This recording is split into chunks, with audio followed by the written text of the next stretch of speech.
arrive à notre dernière séquence d'atelier, notre vision, effectivement, le temps de l'univers, le temps du cosmos, finalement le temps des chercheurs, le temps des clients, le temps des producteurs, sont-ils les mêmes, sont-ils différents?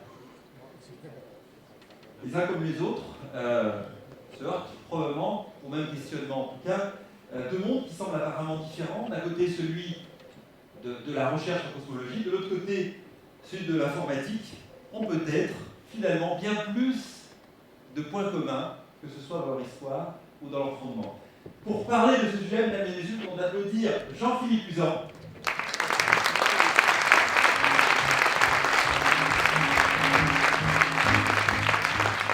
Astrophysicien, chercheur, spécialiste de la gravitation et des ondes gravitationnelles et de la cosmologie relativiste, et aussi artiste à ses heures. Mesdames et messieurs, donc Jean-Philippe Uzan, pour leur d'applaudir.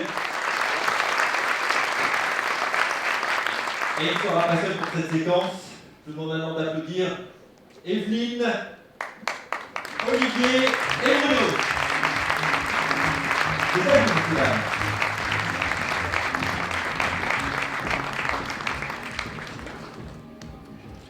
Bonsoir à tous. Alors c'est bon, on s'est creusé la tête là, pour savoir quel lien on va pouvoir faire entre la cosmologie, donc notre théorie de l'univers, le Big Bang, et puis ce que vous faites avec vos logiciels.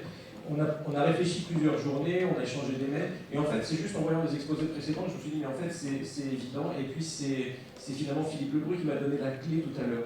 Il vous a dit, on mesure le temps, il est parti dans l'origine de la mesure du temps avec ce bâton planté dans le sol, et vous voyez cette ombre qui tourne, ce gnomon, ce bâton planté dans le sol, qui fait un cadran solaire. Ça c'est très beau, ça permet de mesurer les heures pendant le jour, mais les astronomes s'intéressent à ce qui se passe pendant la nuit. Donc l'ombre du bâton, 0. Comment mesurer les heures pendant la nuit?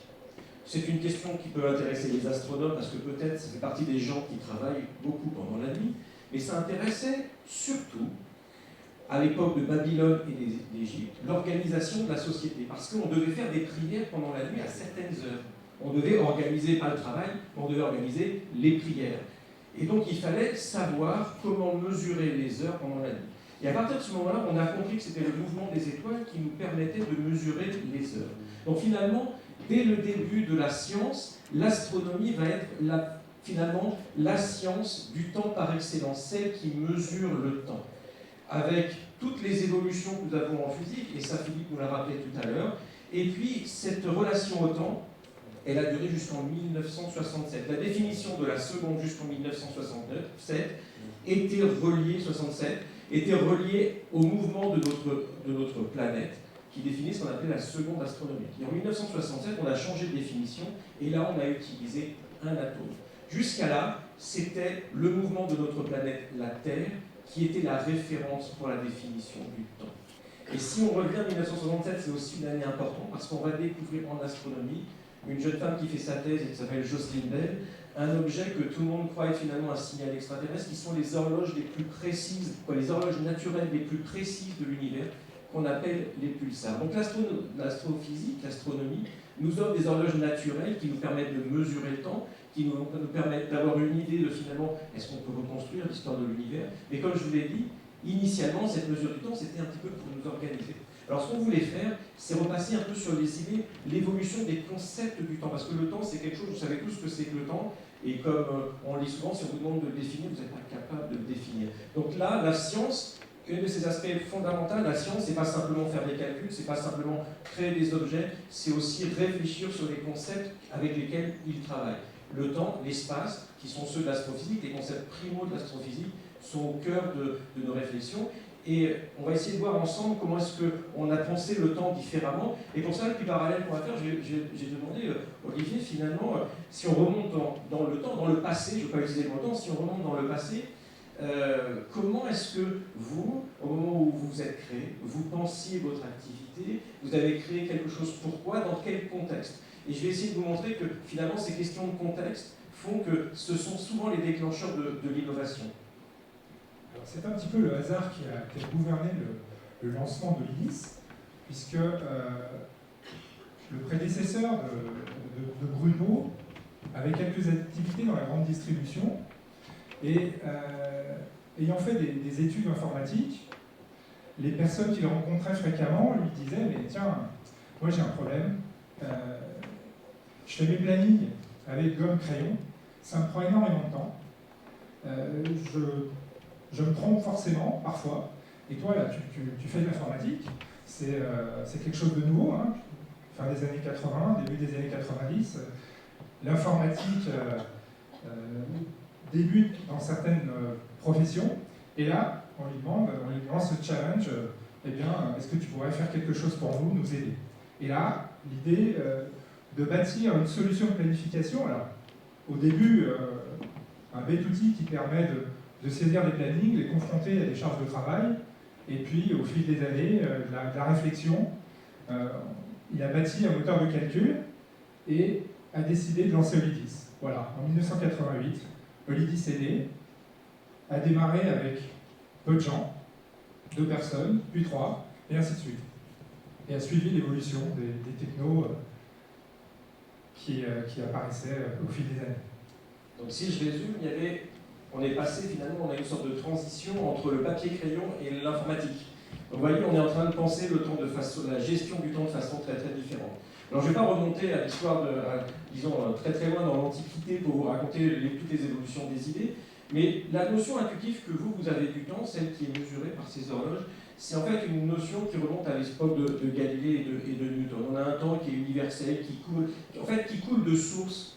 Le temps que nous mesurons chacun à notre montre est le même. Il existe un temps commun. On peut donner un rendez-vous avec quelqu'un, on dit on se rencontre à telle heure. Ça, c'est le temps de Newton. Ça va, disons, être le cadre de développement de la physique pendant environ 2 siècles. Mais on va se rendre compte qu'il y a des petits problèmes. Une des personnes qui va, alors là aussi, c'est pas tout le monde, c'est 1 ou 2 personnes. Et une des personnes emblématiques qui va comprendre ça, c'est Albert Einstein. Il se rend compte que si je prends 2 horloges comme celle-ci, et que je veux savoir si elles sont à la même heure, comment est-ce que je fais? Il faut que je lis ce qu'il y a ici et que je le compare à ce qu'il y a écrit sur l'autre horloge. Ça veut dire échanger un signal. Et à partir du moment où on a compris que la vitesse de la lumière était finie, on s'est rendu compte que ce n'était pas une évidence. Il y avait des paradoxes qui rentraient en compte. Il va se rendre compte que pour réussir à synchroniser les horloges, il va falloir changer notre représentation du temps. Il va comprendre qu'on n'a pas l'espace qui est là tout seul, qui ne change pas, comme le pensait Newton, et le temps qui passe universellement. Il va inventer un nouveau concept qu'on appelle l'espace-temps. Et surtout, il va comprendre 2 choses. C'est que le temps mesuré par une horloge ne dépend que de cette horloge. Si cette horloge se déplace, eh bien, elle ne mesurera pas le temps de la même façon qu'une horloge qui est immobile. Si cette horloge est dans un champ de gravitation, plus le champ de gravitation est intense, plus l'horloge est ralentie. Alors là, par exemple, ceux qui êtes au premier rang, vous êtes à une altitude plus basse, dans un champ de gravitation plus haut que ceux qui sont en haut. Si vous releviez votre montre de 1 mètre, elle va ralentir. De combien? De 1 seconde sur tout l'âge de l'univers, quelque chose qui, à l'époque, n'est pas mesurable. Donc voilà le cadre dans lequel on va commencer à essayer de comprendre l'univers, mais vous voyez qu'avec ça, on ne peut pas parler de l'univers, de son développement, de son histoire, puisque l'espace ne change pas, et le temps coule comme un fleuve immuable. Et donc, il va falloir qu'il y ait une transition. Alors, est-ce que vous avez une transition? Est-ce qu'il y a quelque chose qui vous a incité à changer de produit? Et comment est-ce que ça a été accepté? Comment est-ce que vous avez réussi à convaincre? Écoutez, je dirais que ça a été assez lent. L'adhésion des clients était assez lente. Il faut dire que, comme l'a dit Olivier, on était dans début des années 90 et il y avait peut-être moins de compétences disponibles pour comprendre tout ça. C'est dommage, c'est très dommage parce que ça avait été créé par des ingénieurs en développement brillants, il faut le dire, brillants. Je ne sais pas si vous m'entendez bien là. Oui, okay. Je n'ai pas trop l'habitude de parler avec un micro. Et donc, qu'est-ce que je disais? Oui, ça a été. Et c'est dommage parce que le temps de nos ingénieurs en développement n'était pas celui de nos clients. Donc l'adhésion a été assez lente, mais c'était quand même bien accepté, bien installé. Il nous a fallu du temps, entre guillemets, pour dire à nos clients de s'aventurer dans les galaxies. Ça, c'est pas le Big Bang, je suis désolé.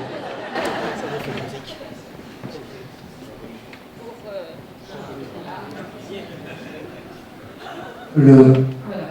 Pour dire à nos clients de s'aventurer dans les galaxies de la création d'horaires optimisés, dans l'univers de l'optimisation du temps.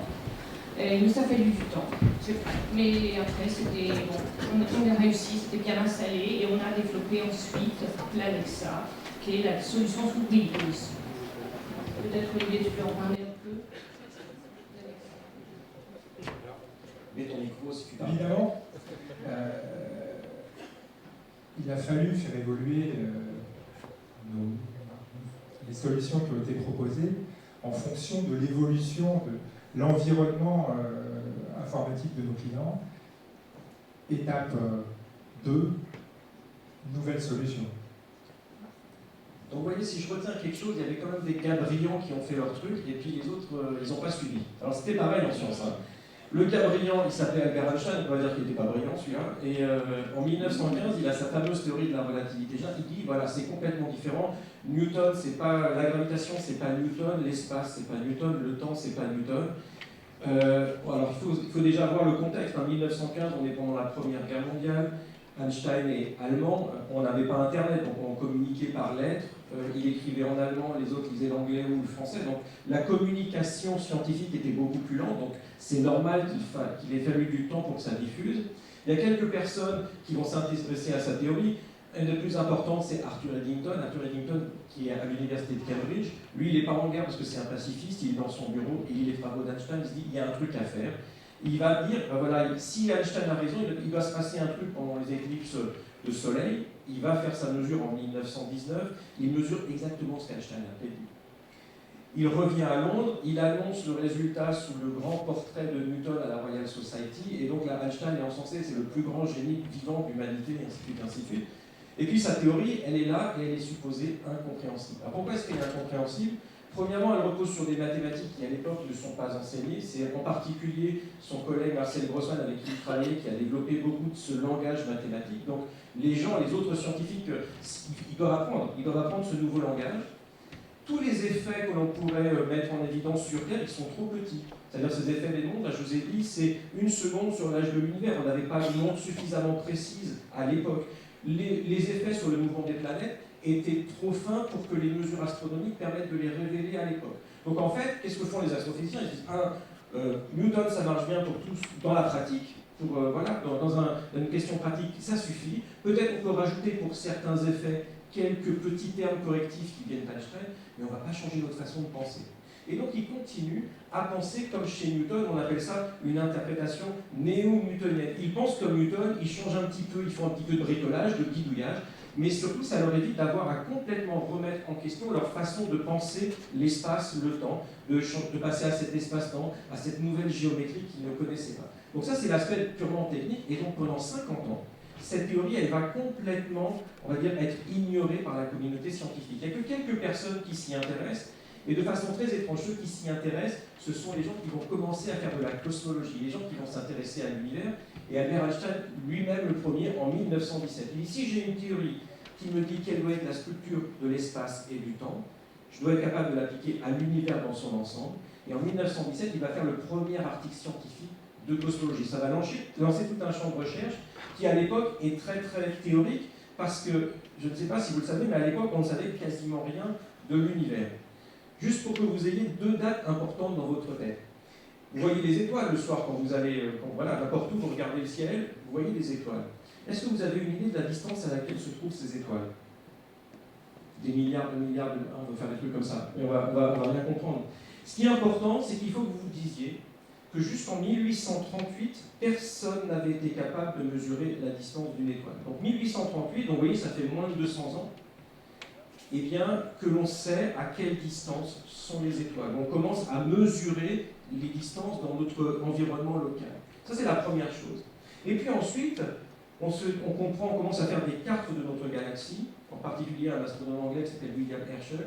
La question, c'est, est-ce que tout l'univers, c'est notre galaxie ? Ou est-ce qu'il existe d'autres galaxies ? Là, il va y avoir un débat sans fin qui va durer 2 décennies, 3 décennies. Emmanuel Kant va dire qu'il existe d'autres galaxies identiques à la nôtre. Alors c'est une hypothèse vraiment philosophique, il appelle ça des univers-îles. Il imagine l'univers comme une sorte de grande mer sur laquelle les galaxies sont des îles. mais c'est une hypothèse, il n'y a personne qui est capable de faire la moindre mesure.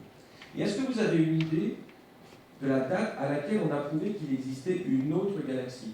Est-ce que c'est fin du 19e siècle? Est-ce que c'est début du 20e? Est-ce que c'est milieu du 20e? Est-ce que vous avez une idée? Parce qu'aujourd'hui, les galaxies, tous les gamins savent que ça existe, on voyage, on en compte des centaines de milliards, on a des catalogues énormes aujourd'hui, donc les galaxies, on en voit plein, vous voyez toutes ces images dans la presse, et pour autant, ça fait combien de temps qu'on sait qu'il existe une autre galaxie que la nôtre? Est-ce que vous avez une idée?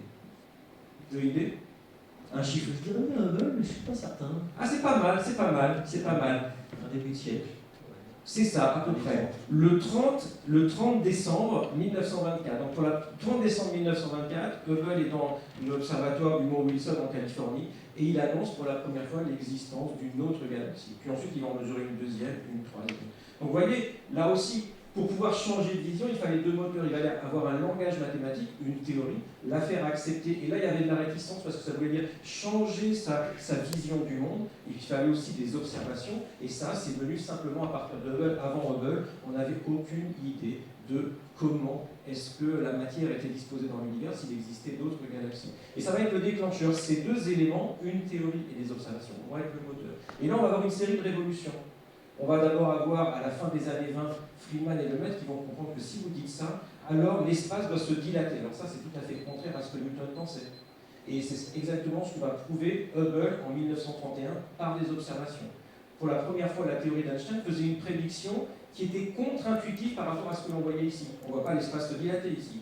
Et pourtant, sur les échelles cosmiques, l'espace se dilate. La théorie voyait plus loin que son créateur, puisque Einstein lui-même pensait que ce n'était pas le cas. Il n'a pas réussi à accepter ce fait. Et ensuite, pendant presque un siècle, on va avoir une suite de révolutions.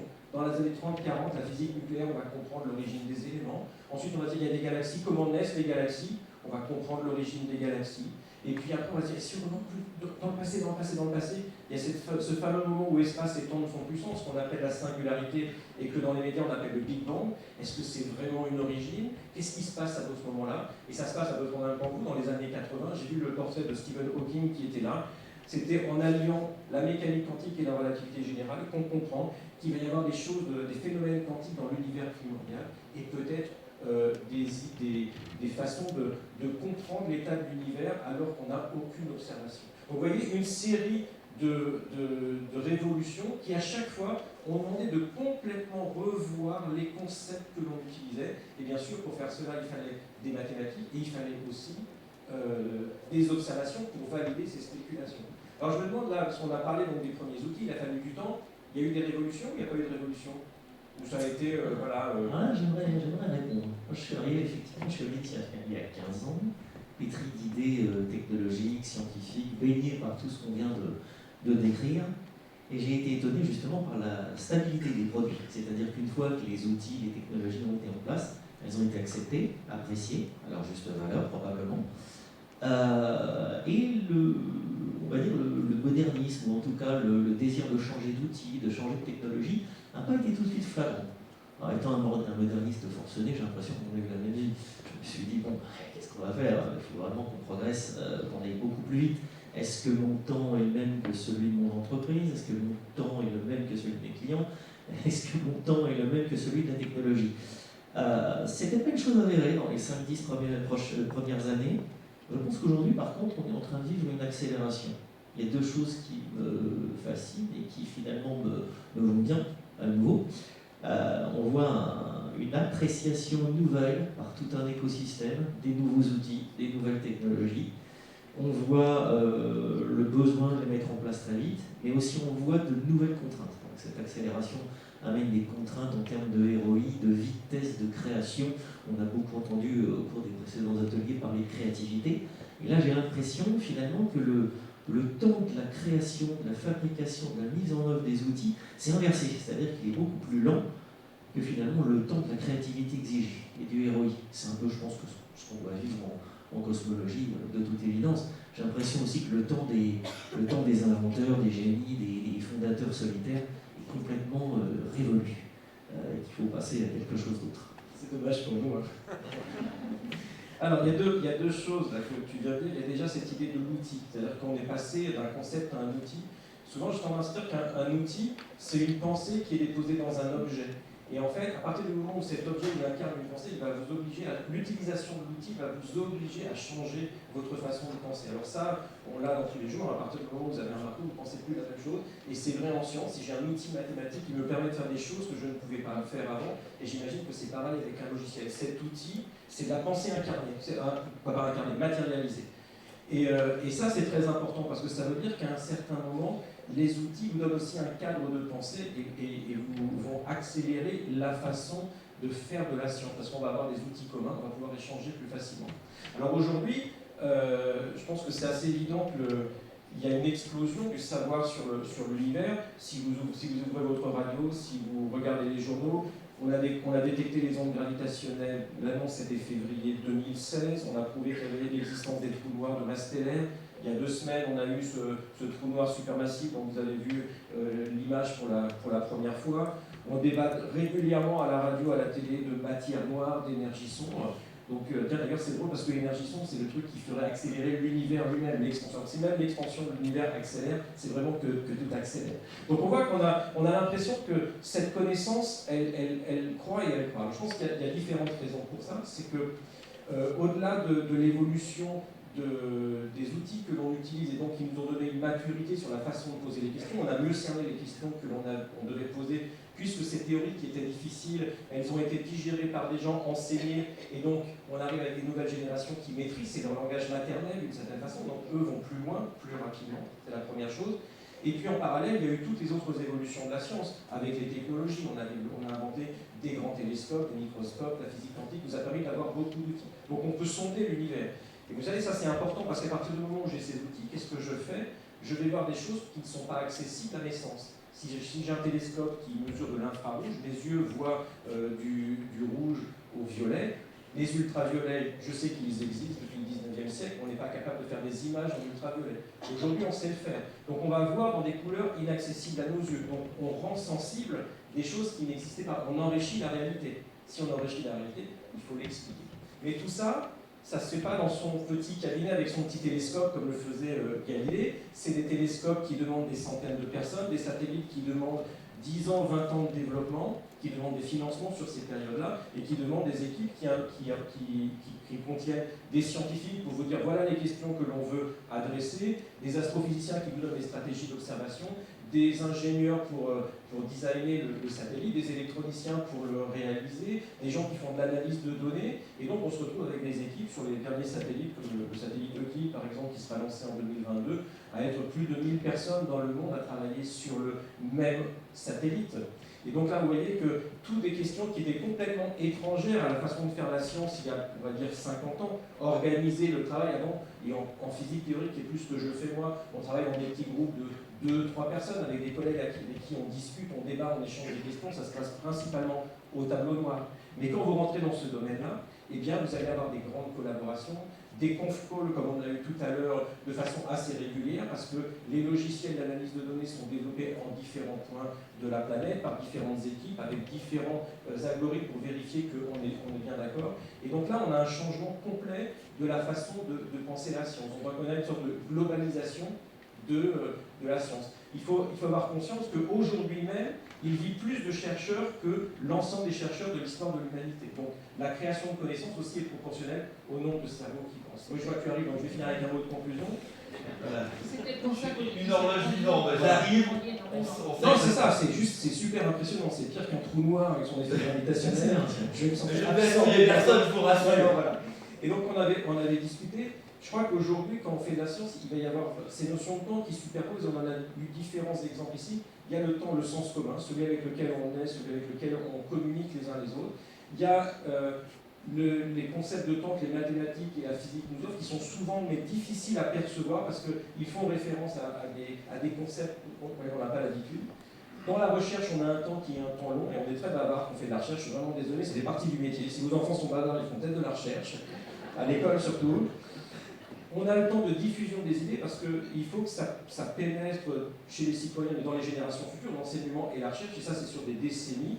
Et puis à côté de ça, on a le temps médiatique et le temps des financements qui eux sont plutôt à l'année ou à 2 ans. Et donc vous comprenez un petit peu les frictions qu'il peut y avoir quand on a certaines demandes de financement où on vous dit, bah voilà, dites-moi ce que vous allez faire dans 1 an ou dans 2 ans, et que vous êtes en train de penser à des problèmes dont le temps d'évolution est plutôt la décennie, voire le siècle.